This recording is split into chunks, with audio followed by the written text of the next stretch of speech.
अगर पुरुष कमाता है तो उसको नहीं अधिकार प्राप्त है। एक फर्जीवाड़ा नंबर 1।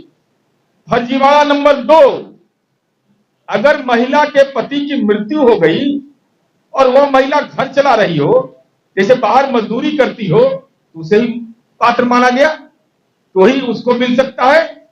अब जरा सा देखिए, देश के अंदर में 2 SC/ST का रिपोर्ट आया। 1 भारत सरकार का सामाजिक आर्थिक जातिगत जनगणना, जातीय गणना, जिसको डंप यार्ड में डाल दिया, सब आज तक जारी नहीं किया। अगरबत्ती दिखाता राहुल गांधी से लेकर सब, मल्लिकार्जुन खड़गे से लेकर सब अगरबत्ती ले जाकर दिखाते हैं कि रिपोर्ट हम ही बनाए हैं, जारी नहीं किए। उसके अनुसार कुल मुखिया परिवार कितना है? 14,94,466। ये हम नहीं कह रहे हैं, ये भारत सरकार के सामाजिक आर्थिक जातीय जनगणना का ये रिकॉर्ड है। तो और जनगणना 2011 में जो हुई उसकी रिपोर्ट कहता है 19,65,022 कुल घर हैं जहां महिला मुखिया परिवार है। तो 14,94,001 बोलता है और 19,65,001 बोलता है। आइए हल्का लंबा बोल दी कि 1,01,00,000 के दे रहे हैं। तो करोड़ समझ में नहीं आता है कि लाख समझ में नहीं आता है, या अंगगणित कमजोर है। दोनों में एक ही बात हो सकती है। आप कह रहे हैं कि हम 1,01,00,000 महिला को दे रहे हैं और जनगणना कहता है कि उस राज्य के अंदर में सामाजिक आर्थिक जातीय जनगणना कि 14,94,466 को परिवार है जिसकी महिला मुखिया है। इतना बड़ा फ्रॉड क्यों?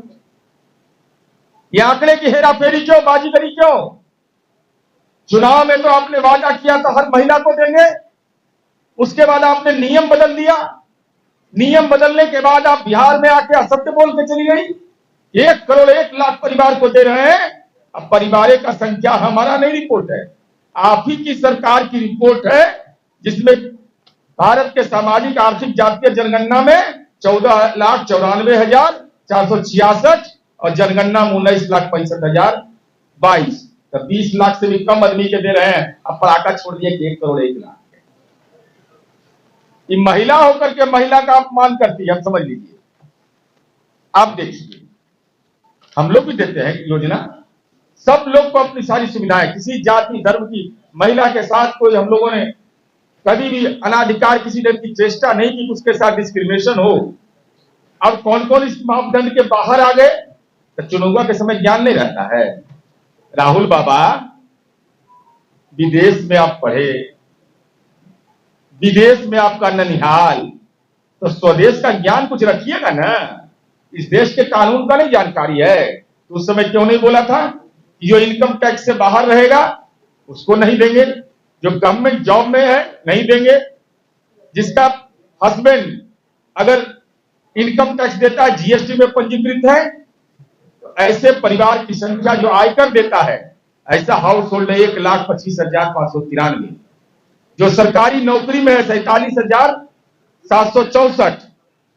जिनके पति आयकर देते हैं, जीएसटी देते हैं, वो इसके बाहर है। तो कटौती के बाद मुश्किल से 10 लाख महिलाओं को इस योजना की पात्रता है। अब चलिए आगे बढ़िए। ये तो आंकड़ा का आपको फर्जीवाड़ा हम बता दिए। कहा तो दावा था कि 1,01,00,000, आज खोजे तो मिला 10 लाख। उसके बाद क्या कहता है? कई योजना कहती है कि एपीएल और बीपीएल कार्डधारी को लाभ मिलेगा। अब एपीएल कार्ड है, एपीएल कार्ड है, आप लोग भी मीडिया से जुड़े हुए लोग हैं, जरा गांव घर में पता लगा कि एपीएल कार्ड है, भारत सरकार के सिस्टम में बंद हो गया, तो ये आधार भी आपका झूठा और ड्रामा है।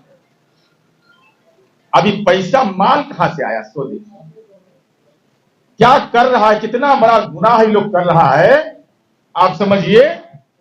मैं ऑन रिकॉर्ड आरोप लगा रहा हूं कांग्रेस पर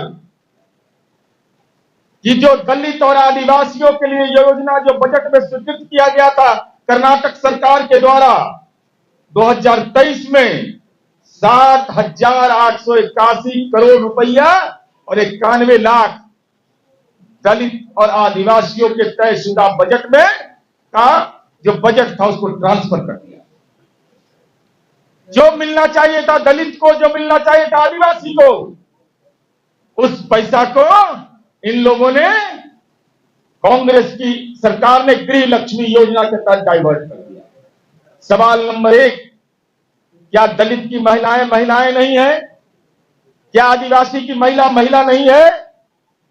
इस योजना को आपने क्यों डाइवर्ट किया? क्यों इस राशि को विचलित किया जो दलित और आदिवासियों के लिए चिन्हित था? 6 महीना से पिछला जोड़ दिए, मई महीना है अभी, बिहार का लोग सब जगह रहता है, हम लोग को रिपोर्ट कर देता है तुरंत। 6 महीना से बोहनी नहीं हुआ है, वहां 1 रुपया खाता में किसी के नहीं गया है महिलाओं के। और 20 मई 2025 कर्नाटक के उप मुख्यमंत्री डी शिव कुमार ने कहा, हमने कभी नहीं कहा था कि पैसा हर महीने मिलेगा, जब पैसा होगा तभी देंगे। इसका मतलब योजना स्थायी नहीं है, पैसा मिलने की कोई गारंटी नहीं है। ये कैसी योजना है? अलका लांबा जी जरा यह बता दीजिए। तो कांग्रेस का झूठ और फरेब